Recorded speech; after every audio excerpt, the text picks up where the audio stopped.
സന്തോഷം വരുമ്പോൾ പിന്നെ അങ്ങോട്ടും ഇങ്ങോട്ടും ഭയങ്കര സ്നേഹപ്രകടനമാണ്. സൂവിൽ പോകുന്നു എന്നറിഞ്ഞതിന്റെ ഇളക്കമാണ് ഈ കാണുന്നത്. സർക്കുലർ കെയിൽ നിന്നും ഒരു ഫെറിയിലാണ് സൂവിലോട്ട് പോകുന്നത്. നമുക്ക് ട്രെയിനിലും വേണേൽ പോകാം, പക്ഷെ ഒരു ഡിഫറെന്റ് എക്സ്പീരിയൻസ് ആയിക്കോട്ടെ എന്നോർത്ത് ഫെറിയിൽ പോവുകയാണ്. ഇവിടെ ഫെറിയിലും നമ്മൾ സാധാരണ യൂസ് ചെയ്യുന്ന പോലെ കാർഡോ ഫോണോ ടാപ്പ് ചെയ്താൽ മാത്രം മതി. അങ്ങനെ ഞങ്ങൾ ഫസ്റ്റ് ഫ്ലോറിലൂടെ ഓപ്പൺ ഏരിയയിൽ കയറിയിരുന്നു. പോകുന്ന വഴിക്ക് സിറ്റി സ്കേപ്പിന്റെയും ഹാർബർ ബ്രിഡ്ജിന്റെയും ഓപ്ര ഹൗസിന്റെയും ബ്യൂട്ടിഫുൾ ആയിട്ടുള്ള ഡിഫറെന്റ് ആംഗിൾസ് കാണാം എന്നുള്ളതാണ് ഈ യാത്രയുടെ പ്രത്യേകത. പിന്നെ 12 മിനിറ്റ്സ് കൊണ്ട് എത്തിച്ചേരാനും പറ്റും. ഓപ്ര ഹൗസ് ഏത് ആംഗിളിൽ നിന്ന് നോക്കിയും സ്റ്റണ്ണിങ് ആണ്. ഇസയും ഇവയും ചെറിയൊരു പേടിയോടെ മമ്മേനെ കെട്ടിപ്പിടിച്ച് നിൽക്കുവാണേ.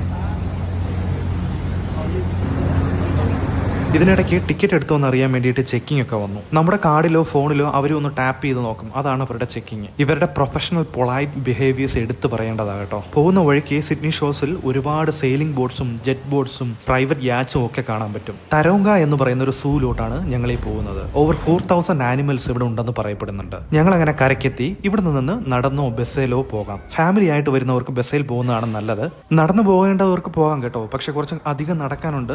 ഏറ്റവുമാണ് ഇവിടെ കേബിൾ കാറൊക്കെ പണ്ടുണ്ടായിരുന്നു. ഇപ്പൊ എന്തോ റിപ്പയർ നടക്കുന്നതുകൊണ്ടാണ് അതില്ലാത്തത്. അങ്ങനെ സൂവിന്റെ മെയിൻ എൻട്രൻസിലെത്തി. ഓസ്ട്രേലിയയിൽ മാത്രം കാണുന്ന കോല ആണ് ഞങ്ങളെ വെൽക്കം ചെയ്തത്. ഇവിടെ സൂവിൽ എന്തൊക്കെയാ സ്പെഷ്യാലിറ്റീസ്, ഇവിടുത്തെ പാസ് എങ്ങനെയാണ് എന്നതൊക്കെയായിട്ട് അടുത്ത വീഡിയോയിൽ വരാവേ. Stay tuned.